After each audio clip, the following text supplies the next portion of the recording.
That's another thing that we'll probably have to get into one day is to talk about DevOps metrics, because what is a metric if not something superficial?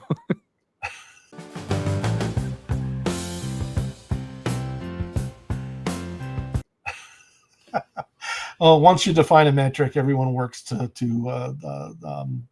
cheat the metric. I was I was watching this lady talk about corporate America, and she's like, I gave up on corporate America and I quit because her job, she was a product manager, and like her job was to figure out how much money the company was going to make on delivering a new feature that the engineers were working on. Sure. And she's like, nobody knows. You can't tell, you can't predict the future on somebody's going to buy or not buy a new feature that your software can do, right? But her job was to figure out a systematic way of coming up with the number. And then the worst part was that They know the number. no, that your forecasted number, and then they compare it versus the actual number. And then like they don't match, and then you'd have to come up with an excuse as to why they don't match. And like, well, because it was a fantasy number to begin with. And so in general, all kinds of numbers, I always have a huge problem with them, because like, what is a number if not just an arbitrary number? Yeah. I think I'm on board with you on that. Trying to think thinking of some stories to add here, and the first three that came to mind are stories I can't tell. You can't bleep out the places and the people. Yeah, and because that Jimmy used to work for me. That particular industry I have in mind has this problems with metrics all the time, and metrics is a good segue into the feedback loop. So the metrics that you use in your feedback loop are to help improve the process and improve the whatever product that you're doing, but not necessarily the metrics you may be thinking of, which is metrics created to measure DevOps performance. Yeah, exactly. To fully support like agile processes, and to try to make your software team or your I don't want to say DevOps team, but make your organization as efficient as possible. And typically what will happen is, and I mentioned this a little bit earlier, as soon as a metric is defined, people will start working ways to gain that metric. Yeah, I've seen that a lot.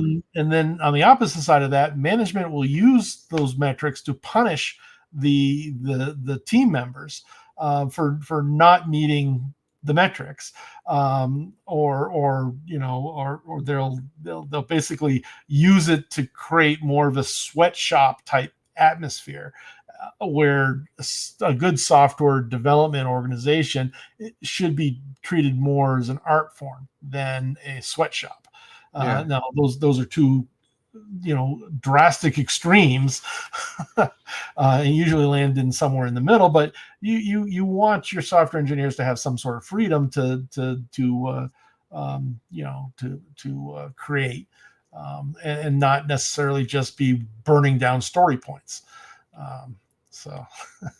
Yeah, but I think bringing it back to the why a DevOps engineer is not a real title, like for positions, right? And if this is going to be your job or your role, you will most likely have some metric or something to gauge your level of performance. And this is, again, echoing what we've been talking about for the last 15 minutes here, which is, how do you hit a target that is undefined, right? If you're a platform engineer, or you're a site reliability engineer, or you're the cloud engineer, or you're the infrastructure engineer, those are all going to be different goals, different targets. Oh yeah.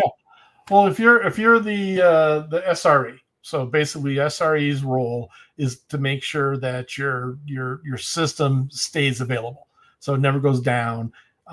So if your system never went down, but you only received like one release in a 6-month period, are you a good SRE? Or if you're an SRE that your system went down 10 times in 6 months, but you received 800 releases in that 6 months, who's the better SRE? Yeah, it's kind of like there's an experiment of quality of pictures. Have you heard about this little experiment here, or assignment that a professor gave? I'll go ahead and explain. He gave his class 50% of the room had to go take 10 pictures, right? Okay. And they had to submit their best picture, but they can only take 10 pictures.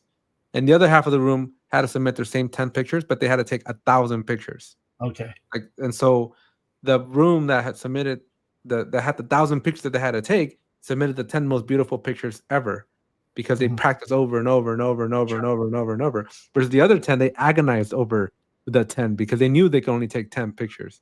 And so they perched on that decision forever and not making a decision because of, so very similar concept, right? Where those metrics can really hinder you or make you grow. And beauty interpretation is, perception is a very mischievous thing.